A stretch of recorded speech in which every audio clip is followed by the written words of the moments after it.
Hello guys. तो last episode में हमने देखा था वाइंड लाइटनिंग पेविलियन के तीनों एल्डर के वहां से भागने के बाद जियन होंग टियान को मारने चला जाता है।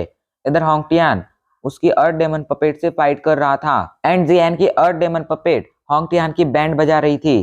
तभी होंग टियान को भी गुस्सा आ जाता है एंड वो एक बहुत ही पावरफुल शॉर्ट अटैक से जियन की अर्थ डेमन पपेट पर अटैक करता है। उसके शॉर्ट अटैक से अर्थ डेमन पपेट पर एक बहुत गहरा कट आ जाता है। ये देखकर जियन को गुस्सा आ जाता है एंड वो होंग टियान के पीछे प्रकट हो जाता है एंड होंग टियान पर कैनन बॉल से अटैक कर देता है। होंग टियान अपने डुइकुई से कैनन बॉल को रोकने की कोशिश करता है एंड वो कामयाब भी हो जाता है, बट तभी कैनन बॉल एक्सप्लोड हो जाती है एंड होंग टियान घायल हो जाता है। वो जियन से कहता है, ब्रदर जियन, इस मैटर से मेरा कोई लेना देना नहीं है।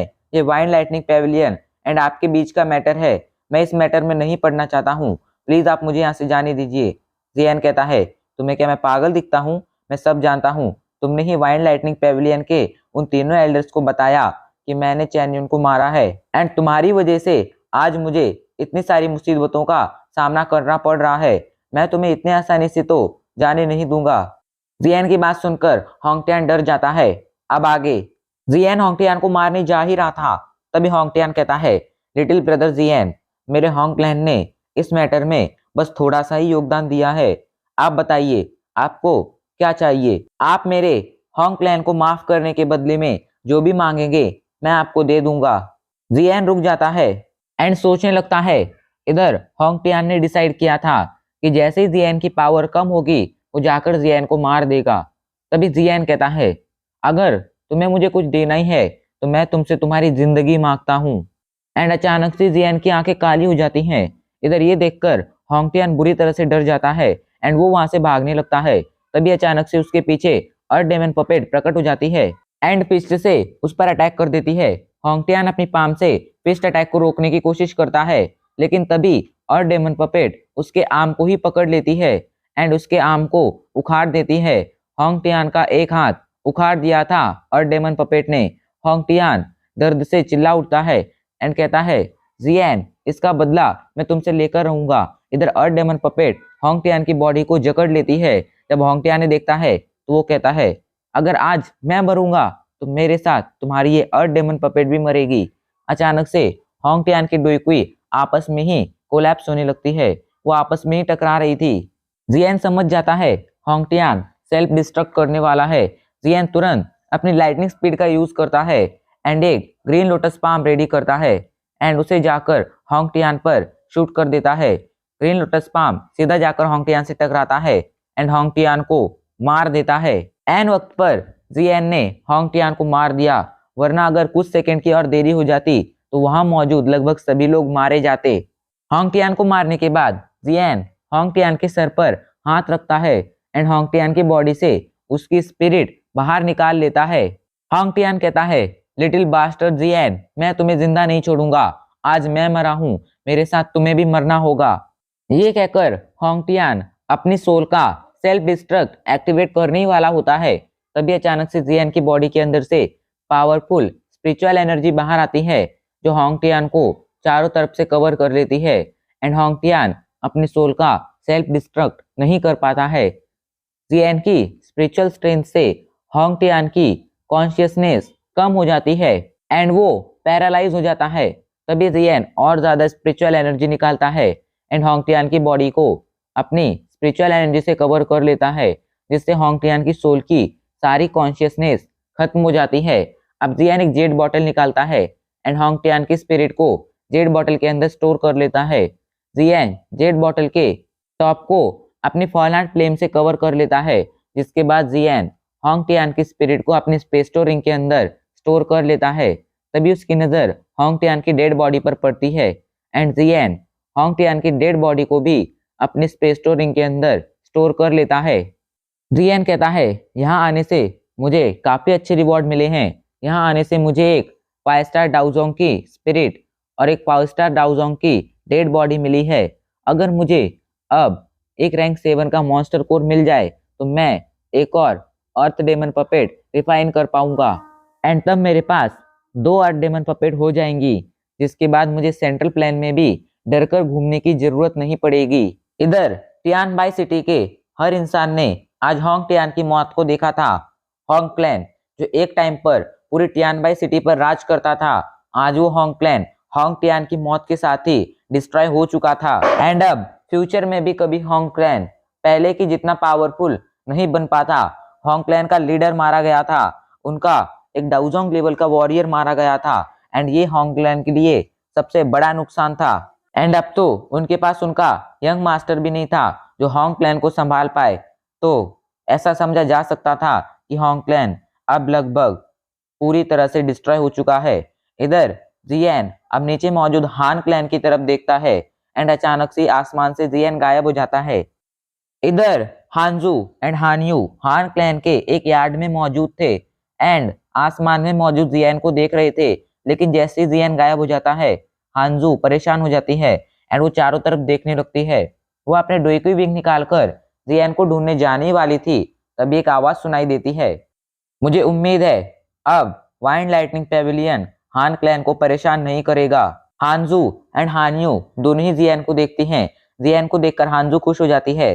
तभी जियन कहता है, प्लीज आप लोग ये कभी किसी को मत बताना कि मेरा संबंध आपसे है, वरना इससे आपके हान क्लैन को प्रॉब्लम हो सकती है। ये सुनकर हानजू कहती है, जियन क्या तुम दोबारा से कभी हान क्लैन में नहीं आओगे? तो जियन कहता है, मैं अगर अभी हान क्लैन में लौटूंगा तो इससे हान क्लैन को ही प्रॉब्लम फेस करनी पड़ेगी, बट तुम दोनों चिंता मत करो। फ्यूचर में मैं जब पावरफुल बन जाऊंगा एंड उस लेवल तक पहुंच जाऊंगा कि मैं वाइंड लाइटनिंग पेविलियन को भी टक्कर दे सकूं, तब मैं हान क्लैन में जरूर लौटूंगा एंड तुमसे मिलने जरूर आऊंगा। हैन्यू कहती है, जियन थैंक यू, मेरा हान क्लैन तुम्हारे इस फेवर को कभी नहीं भूलेगा। तो जियन कहता है, इसमें कोई फेवर की बात नहीं थी, मैं बस मेरे द्वारा खड़ा किया गया प्रॉब्लम ही सॉल्व कर रहा था। तुम दोनों मेरी तरफ से बिग ब्रदर हानचोंग एंड बाकी सभी को गुड बाय बोल देना। ये कहकर जियन अपने विंग्स निकालता है एंड कहता है, सेंट्रल प्लान में आने के बाद हान क्लैन मेरा पहला फ्रेंड बना है। मुझे उम्मीद है हमारा रिलेशन फ्यूचर में भी ऐसा ही रहेगा। ये कहकर जियन अब वहां से गायब हो जाता है। इधर जियन को वहां से जाता देख हानजू रोने लगती है। वैसे गाइज मैं आपको बताना चाहूंगा, हमने हमारे चैनल पर मास्टर की स्टोरी वाली नॉवेल को स्टार्ट किया है, जिसमें हमारे मास्टर याओलाओ याओ चैन की पूरी स्टोरी बताई गई है। आपको जाकर उस नॉवेल को जरूर देखना चाहिए, बहुत मस्त नॉवेल है। लिंक डिस्क्रिप्शन बॉक्स में गिवन है एंड आई बटन पर भी आपको वो वीडियो देखने मिल जाएगी एंड साथ ही साथ एंड स्क्रीन पर भी आपको वीडियो देखने मिल जाएगी। कमेंट जरूर करना आपको नॉवेल कैसी लगी एंड अगर आपको नॉवेल पसंद नहीं आती है तो फिर हम जियन एंड क्वीन मेडुसा की लव स्टोरी को स्टार्टिंग से एंड तक एक्सप्लेन भी करेंगे। एंड हाँ, अगर आपको ये दोनों ही चीजें पसंद आएगी तो हम मास्टर की नॉवेल और जियन और क्वीन मेडुसा की लव स्टोरी दोनों को एक साथ ही एक्सप्लेन करेंगे। कुछ दिन हम मास्टर की नॉवेल को एक्सप्लेन करेंगे तो कुछ दिन जियन एंड क्वीन मेडुसा की लव स्टोरी को। बट टेंशन मत लीजिए, इससे हमारी बैटल थ्रू द हेवेंस की इस नॉवेल पर कोई फर्क नहीं पड़ेगा। ये नॉवेल की वीडियो आपको रोज मिलती रहेगी। वैसे हाँ, मेरी आज से एग्जाम स्टार्ट हो गई हैं, तो शायद मुझे कभी कभी छुट्टी लेनी पड़ सकती है, बट टेंशन मत लो, अगर मैंने छुट्टी ली तो उस गैप को हम बाद में कवर कर लेंगे। इधर हमें जियन को दिखाया जाता है जो टियानबाई सिटी से बाहर आ चुका था। जियन कुछ पल के लिए रुकता है एंड फिर अपनी पूरी स्पीड के साथ वहां से भागने लगता है। जियन अपनी जी जान लगाकर भाग रहा था एंड कुछ ही मिनट्स में वो सैकड़ों किलोमीटर पार कर लेता है, लेकिन तभी अचानक से उसे फील होता है कि उसकी पावर कम हो रही है। जियन रुक जाता है एंड कहता है, पावर खत्म होने का टाइम आ चुका है, टाइम अप हो चुका है। जियन आसपास की जगह को देखने लगता है, तभी जियन को एक माउंटेन पीक दिखाई देती है एंड जियन कहता है, लगता है मुझे अब इस माउंटेन पीक पर जाकर ही रिकवरी करनी होगी। तभी टियानहाओ कहते हैं, जियन टाइम अप हो चुका है। वैसे जियन मुझे तुम्हें एक बात बतानी थी, तुम जब भी मेरी स्पिरिचुअल स्ट्रेंथ का यूज करते हो तब तुम्हारी पावर काफी ज्यादा बढ़ जाती है, बट ये चीज तुम्हें अंदर से डैमेज कर देती है एंड इससे अगर तुम ज्यादा यूज करोगे तो तुम्हारी बॉडी के अंदर कई सारी सीरियस इंजरी हो सकती है।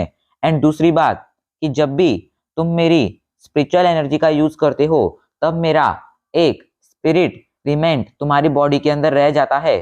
वैसे तो ये कोई प्रॉब्लम की बात नहीं है, बट हाँ, अगर ज्यादा मात्रा में मेरा स्पिरिट तुम्हारी बॉडी के अंदर चला जाए तो इससे तुम्हारी सोल तुम्हारी बॉडी के ऊपर का कंट्रोल खो देगी एंड फ्यूचर में तुम्हारी बॉडी पैरालाइज कंडीशन में चली जाएगी।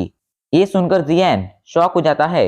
हाँ, वो भी जब टियान हाउ की स्पिरिचुअल एनर्जी का यूज करता था तब उसे ऐसा फील होता था, बट उसने कभी इसके बारे में ज्यादा सोचा नहीं, बिकॉज जब वो मास्टर की स्पिरिचुअल एनर्जी का यूज कर कर अपनी पावर बढ़ाता था तब ऐसा कुछ भी नहीं होता था। जियान कहता है, लगता है फ्यूचर में टियान हाउ की स्पिरिचुअल स्ट्रेंथ की मदद से अपनी पावर बढ़ाने से पहले मुझे 100 बार सोचना होगा, बिकॉज टियान हाउ की स्पिरिचुअल स्ट्रेंथ मेरी स्पिरिचुअल स्ट्रेंथ से कई गुना ज्यादा पावरफुल है एंड उसके कुछ स्पिरिट रिमेंटी काफी हैं मेरी बॉडी पर कंट्रोल करने के लिए एंड मेरी बॉडी पर से मेरी सोल का कंट्रोल हटाने के लिए। जियान माउंटेन पीक की तरफ देखता है एंड अचानक से ही माउंटेन पीक के नीचे मौजूद माउंटेन वॉल के सामने प्रकट हो जाता है। जियान अपनी हैवी जुआन रूलर स्वॉर्ड निकालता है एंड उस माउंटेन वॉल में एक केव क्रिएट कर लेता है। जियान कहता है, मैंने वाइंड लाइटनिंग पेविलियन को काफी गहरा डैमेज दे दिया है, मुझे उम्मीद है वो लोग दोबारा से मुझ पर अटैक करने की हिम्मत नहीं करेंगे, बट अगर उन्होंने मुझ पर अटैक करने की हिम्मत भी की तो तब मेरे पास टियान हाउ होंगे एंड अभी वैसे भी मैं नॉर्थर्न रीजन छोड़कर जा रहा हूँ। अगर मैं एक बार नॉर्थर्न रीजन से बाहर निकल गया तो वाइंड लाइटनिंग पेविलियन मेरा कुछ नहीं बिगाड़ पाएगा। एंड रही बात हान क्लैन की, तो वाइंड लाइटनिंग पेविलियन भी जानता है कि मेरे एंड हान क्लैन के रिलेशन इतने भी ज्यादा गहरे नहीं हैं कि मैं बार बार उसे बचाने जाऊं एंड हान क्लैन के पास भी कुछ पावरफुल वॉरियर हैं। अगर वाइंड लाइटनिंग पेविलियन फालतू में बार बार हान क्लैन को परेशान करेगा तो हान क्लैन के लोग भी नाराज हो जाएंगे एंड वो भी वाइंड लाइटनिंग पेविलियन के लोगों से फाइट करने लगेंगे। इससे वाइंड लाइटनिंग पेविलियन को काफी गहरा डैमेज पहुंच सकता है। जियान के फेस पर स्माइल आ जाती है। जियान अपने केव के अंदर एंटर करता है एंड क्रॉस लेग कर बैठ जाता है। अब वो अपनी स्पेस टो रिंग से एक पिल निकालता है एंड पिल को खाकर ट्रेनिंग स्टेट में एंटर करता है। जियान का ये रिकरप्शन लगभग 3 दिन तक चलता है। इन 3 दिनों के दौरान अपनी बॉडी को हील करते वक्त जियान ने अपनी बॉडी के अंदर कई सारे छोटे छोटे स्पिरिट रिमेंट देखे थे एंड जियान ने अपनी स्पिरिचुअल एनर्जी से, अपनी डुइक्वी से, अपनी हेवनली फ्लेम से, कई सारे मेथड से इन्हें बाहर निकालने की कोशिश की थी, बट उसकी कोई भी चीज इन्हें बाहर नहीं निकाल पाई थी, इन्हें खत्म नहीं कर पाई थी। अभी के लिए ये बहुत ही कम मात्रा में थे, इस वजह से जियान को इनसे ज्यादा फर्क नहीं पड़ने वाला था, बट जियान बहुत ही केयरफुल नेचर का इंसान था। वो जानता था अगर ये स्पिरिट रिमेंट उसकी बॉडी के अंदर ज्यादा मात्रा में आ गए तो उसकी बॉडी या तो पैरालाइज हो जाएगी या फिर उसकी बस स्पिरिचुअल बॉडी बचेगी, मतलब वो भी टियान हाउ की तरह एक सोल बनकर रह जाएगा, उसकी फिजिकल बॉडी डिस्ट्रॉय हो जाएगी। एंड एक केयरफुल नेचर का इंसान होने की वजह से जियान 100 से भी ज्यादा मेथड ट्राई करता है इस स्पिरिट रिमेंट को अपनी बॉडी के अंदर से निकालने के, लेकिन वो 100 के 100 मेथड खाली जाते हैं एंड एक भी स्पिरिट रिमेंट उसकी बॉडी से बाहर नहीं आता है या फिर डिस्ट्रॉय नहीं होता है। एंड अब फाइनली कुछ टाइम बाद जियान अपनी आंखें खोल लेता है। जियान की बॉडी पावर से भरी हुई थी, जियान अपनी पीक कंडीशन में लौट चुका था। जियान अभी के लिए खुश था बिकॉज वो अपनी पीक कंडीशन में लौट चुका था, बट पता नहीं क्यों उसे बार बार इन स्पिरिट रिमेंट की याद आ रही थी एंड जियान किसी एक चीज पर फोकस नहीं कर पा रहा था। ये चीज जियान को काफी ज्यादा डिस्ट्रैक्ट कर रही थी, इसलिए अब जियान काफी डीपली सोचने लगता है। तभी उसे याद आता है मास्टर ने उसे एक बार बताया था कुछ पिल्स होती हैं जिनके जरिए हम स्पिरिट रिमेंट को हटा सकते हैं। जियान मास्टर की ब्लैक रिंग की तरफ देखता है एंड उसके अंदर अपनी स्पिरिचुअल स्ट्रेंथ डालता है। जियान अब अपनी स्पिरिचुअल स्ट्रेंथ के जरिए पूरे स्पेस टो रिंग में ढूंढने लगता है एंड काफी ढूंढने के बाद, लगभग 1 घंटे तक ढूंढने के बाद जियान को मास्टर के स्पेस टो रिंग के अंदर से एक चीज मिलती है। जियान तुरंत अपना हाथ लहराता है एंड उस स्क्रोल को बाहर निकाल लेता है। जियान अपनी आंखें खोलता है, उसके सामने एक स्क्रोल था। जियान स्क्रोल को खोलता है एंड उसके अंदर अपनी स्पिरिचुअल स्ट्रेंथ डालता है एंड वहां मौजूद इंफॉर्मेशन को पढ़ने लगता है। इस पिल का नाम है सोल चीजलिंग पिल। इस पिल को रिफाइन करने के लिए body chiselling grass, ice fire, soul merger fruit और वाटर स्पिरिट लोटस सीड, इन मेडिसिनल इंग्रेडिएंट की जरूरत पड़ती है। इस पिल से हम हमारी बॉडी के अंदर से बाहरीय स्पिरिचुअल स्ट्रेंथ को निकाल सकते हैं, जो हमारी बॉडी की नहीं होती है बल्कि किसी और की स्पिरिचुअल स्ट्रेंथ होती है। ये पिल उस स्पिरिचुअल स्ट्रेंथ को पूरी तरह से हमारी बॉडी से निकाल सकती है एंड साथ ही साथ हमारी स्पिरिचुअल स्ट्रेंथ की पावर भी बढ़ा सकती है। ये पढ़ते ही जियान के फेस पर स्माइल आ जाती है एंड वो कहता है, फाइनली मुझे एक मेथड मिल ही गया। जियान अब उस स्क्रोल को वापस से मास्टर की स्पेस स्टोर रिंग के अंदर डाल देता है एंड अब जियान 4 स्क्रोल को निकालता है। ये चारों ही 3000 लाइटनिंग इल्यूजनरी बॉडी के स्क्रोल थे। अब जियान अपने अर्थ डेमन पपेट को बाहर निकालता है एंड उसे बाकी के 3 स्क्रोल देकर उन्हें खोलने के लिए कहता है। अर्थ डेमन पपेट जियान के ऑर्डर के मुताबिक उन्हें खोलती है। उन तीनों स्क्रोल के अंदर से भी लाइटनिंग क्लस्टर बाहर आता है जो अर्थ डेमन पपेट पर अटैक करता है, बट उस लाइटनिंग क्लस्टर से अर्थ डेमन पपेट को कोई फर्क नहीं पड़ता है एंड वो उन लाइटनिंग क्लस्टर को रिफ्लेक्ट कर देती है। लाइटनिंग क्लस्टर सीधा जाकर केव वॉल से टकराते हैं एंड वहां पर 10 फीट लार्ज डेंट बन जाता है। जियान जब ये देखता है तो वो राहत की सांस लेता है। अब जियान अर्थ डेमन पपेट के हाथ से उन तीनों स्क्रोल को ले लेता है एंड उनके अंदर अपनी स्पिरिचुअल स्ट्रेंथ बारी बारी से डालने लगता है। जियान को इन चारों स्क्रोल के अंदर सेम ही चीज देखने मिलती है। पहले उसे चारों तरफ लाइटनिंग देखने मिलती है, फिर उसे एक लेक दिखाई देती है जो लाइटिंग से भरी हुई थी एंड फिर कुछ देर बाद वो लेक क्लियर हो जाती है, जिसके बाद जियान को उस लेक पर कुछ वर्ड्स दिखाई देते हैं एंड जियान उन वर्ड्स को ध्यान से पढ़ता है। इधर अब बाहर जियान इन सभी स्क्रोल को आपस में मर्ज करने लगता है, इनके वर्ड्स को मर्ज करने लगता है एंड इनके वर्ड्स को मर्ज करने के बाद जियान को 3000 लाइटनिंग इल्यूजनरी बॉडी डाउ स्किल समझ में आने लगती है। बट पता नहीं क्यों इन चारों स्क्रोल को मर्ज करने के बावजूद जियान को 3000 लाइटनिंग बॉडी को ट्रेनिंग करने के लिए कोई मेथड नहीं मिला था एंड उसे समझ नहीं आ रहा था कि वो इसकी प्रैक्टिस कैसे कर सकता है। तभी वो थोड़ा सोचता है एंड कहता है, मुझे ट्रेजर चेस्ट मिल चुका है, मतलब ये चारों स्क्रोल मिल चुके हैं, मुझे अब बस इसकी की ढूंढनी होगी। अगर वो की मुझे मिल गई तो मैं इनकी प्रैक्टिस कर पाऊंगा एंड मुझे पता है वो की मुझे उन्हीं लोगों से मिलेगी, वाइन लाइटनिंग पेविलियन के उन्हीं लोगों से मिलेगी जो इस 3000 लाइटनिंग इल्यूजनरी बॉडी की प्रैक्टिस करते हैं। बट दुख की बात यह है कि शायद ही वो कभी मुझे वो की देंगे। जियान अभी के लिए काफी दुखी था। एक डी क्लास की हाई लेवल की डाउ स्किल को हासिल करना बट उसके साथ उसका ट्रेनिंग मेथड ना मिलना जियान के लिए एक टॉर्चर के बराबर था।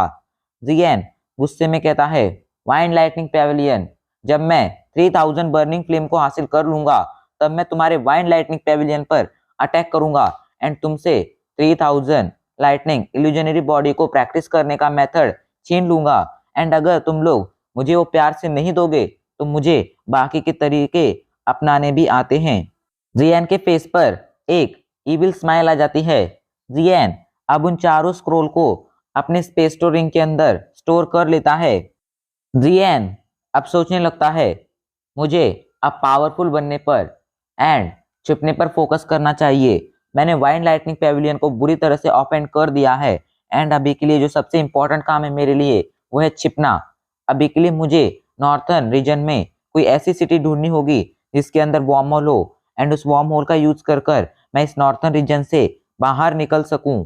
एक बार खुद को पूरी तरह से सेव करने के बाद मैं जाऊंगा टियान हाउ के लिए मेडिसिनल इंग्रेडिएंट ढूंढने। उन मेडिसिनल इंग्रेडिएंट से मैं टियान हाउ के लिए एक बॉडी रिफाइन करूंगा, जिसके बाद टियान हाउ एक डाउजन लेवल के वॉरियर बन जाएंगे एंड मेरे पास होगा एक डाउजन लेवल के वॉरियर का साथ। उसके बाद या कहूँ उसके साथ ही साथ मुझे भी एक डाउजोंग लेवल का वॉरियर बनना होगा। अगर मैं एक डाउजोंग लेवल का वॉरियर बन जाऊंगा तो इससे मेरी पावर काफी ज्यादा बढ़ जाएगी एंड मैं डाउजोंग लेवल के पीक के वॉरियर को भी आसानी से टक्कर दे पाऊंगा। नहीं तो कम से कम अपने एक्सट्रीमेशन फायर लोटस के बिना एक 7 स्टार या 8 स्टार डाउजोंग को तो मार ही पाऊंगा। एंड ये सब मुझे पिल गैदरिंग के स्टार्ट होने से पहले करना होगा, बिकॉज पिल गैदरिंग में कई सारे क्लैन के कई सारे पावरफुल एल्केमिस्ट आएंगे एंड सभी ईमानदार नहीं होते हैं, वो लोग मुझे मारने की कोशिश कर सकते हैं। ऐसे में मेरे पास खुद को प्रोटेक्ट करने के लिए कोई ना कोई साधन होना जरूरी है। जियान अपनी अर्थ डेमन पपेट को अब स्पेस स्टोरिंग के अंदर स्टोर कर लेता है एंड खड़े होकर खुद से ही बातें करने लगता है। एंड अब इसी के साथ हमारा एपिसोड यहीं पर खत्म हो जाता है।